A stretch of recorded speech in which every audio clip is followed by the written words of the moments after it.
kusala ebirevu n'okulya embizzi, wallahi nze wakiri ndyamu embizzi.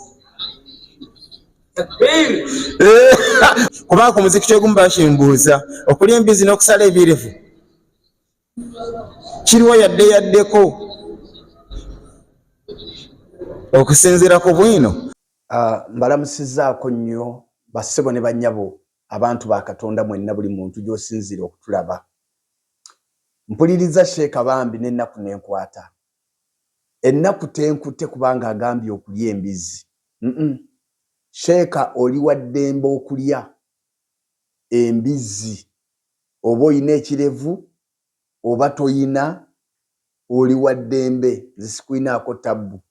Kasitoba ng'ogyegulidde n'otagibba nga Umaru bwe yagibbira mu lyato lyani, nga Umaru bwe yagibba nabba embizzi za Maama Abbasi, nze sikuyinaako tabbu. Nze sikuyinaako tabbu. Naye obulumi bwange wano we buli. Obulumi bwange wano we buli. Katonda ono wa Qur'ani afaayo nnyo ku mubiri okusinga omwoyo. Video zange omwaka guno za kufumiitirizaako na kulowoozaako. Njagala tulowooze, njagala nnyo kati bw'oba ompuliriza, tompuliriza nga Musiraamu, tompuliriza nga Mukristaayo, neefumiitiriza ku bigambo bye njogera. Katonda afaayo nnyo kwegamba bw'okuza ekirevu ne kiba kinene bulungi, olwo omaze, olwo Katonda omumaze, ekyo kyayagala, ekyo Katonda kyayagala kasita okuza ekirevu. Kubanga ebintu bino nzize mbiwulira ebbanga ddene, ne bwe twali mu musango guno ogwa Haji Mwizera, eriyo basheeka abakukuutivu mu ggwanga Uganda abaavayo ne bagamba nti bw'otunuulira ekirevu ky'omusajja tayinza kukwata mwana, nga basinziira ku kirevu.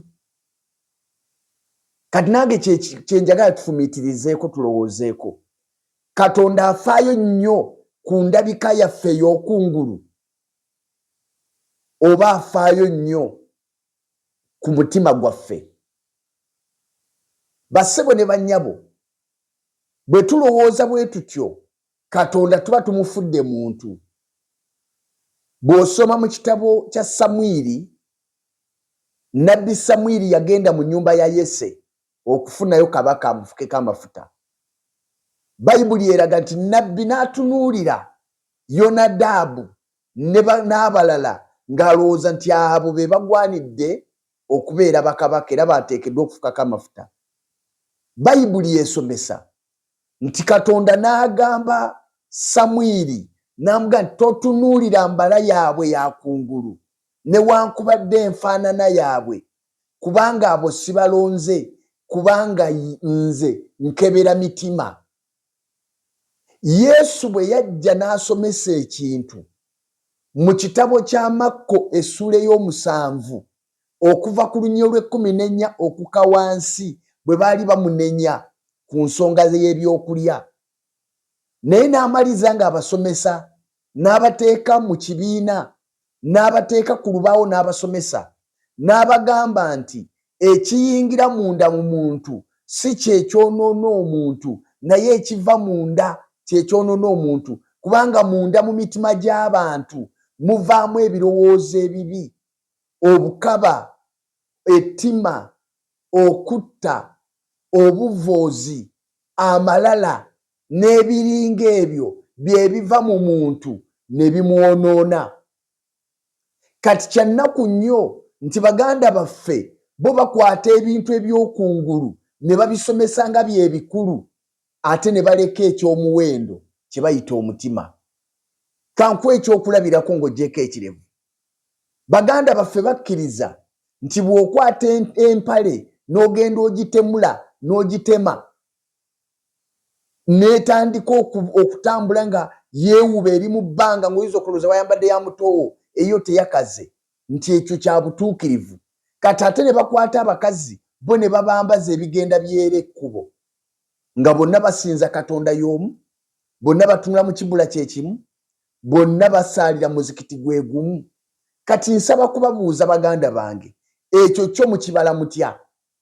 Omusajja ateme, omukazi akweyese, nga mwenna musinza Katonda y'omu, mwenna musaalira muzikiti gwe gumu, kubanga mumanyi okutugamba nti ekibakozesa ekyo buyonjo, empale zireme kukwata mu bubi ne zijja zireeta obubi mu muzikiti. Kati ate olwo bannyinaffe bano abaafuuka basite kanso, abo bo mugenda kubabala mutya? Ekitegeeza nti bo mwabafiisa kyemuba mubaterawo akakateni babeere emabega ewaabwe Allah gy'atabawulirira kubanga wakyafu, kubanga bajja beera amakubo. Kati kuno kwe kusaba kwange mikwano gyange, fumiitiriza ku bigambo by'obwa Katonda. Tobeera mu ddiini kubanga muwazaalibwa, tobeera mu ddiini kubanga muwakulira, tobeera mu ddiini kubanga yakuwa omukazi, tobeera mu ddiini kubanga baakuweerera.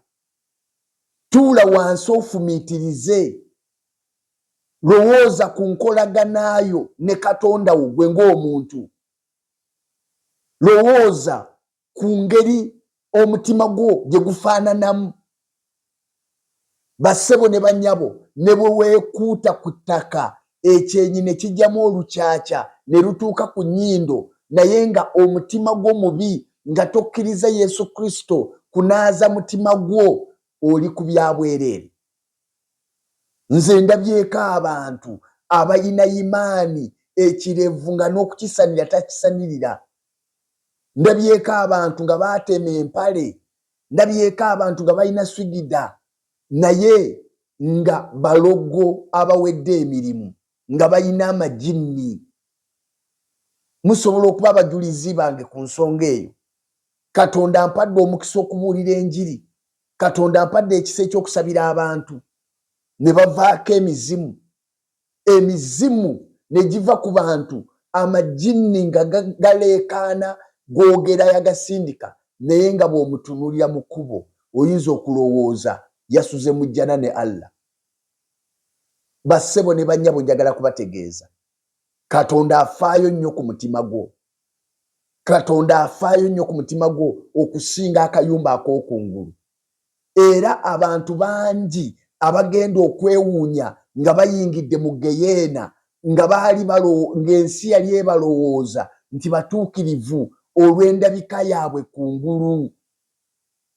Abantu batya byambalo, abantu batya ndabika, abantu beewombeeka kungulu, naye nga munda Yesu kyava asomesa Matayo essula ya 23 n'aga nti sooka onaaze munda ne kungulu kulyoke kubeere kulungi. Mikwano gyange, mufeeyo nnyo kunaaza munda, mufeeyo nnyo kuyonja munda, mufeeyo ku muntu w'omunda okusinga akayumba ak'okungulu.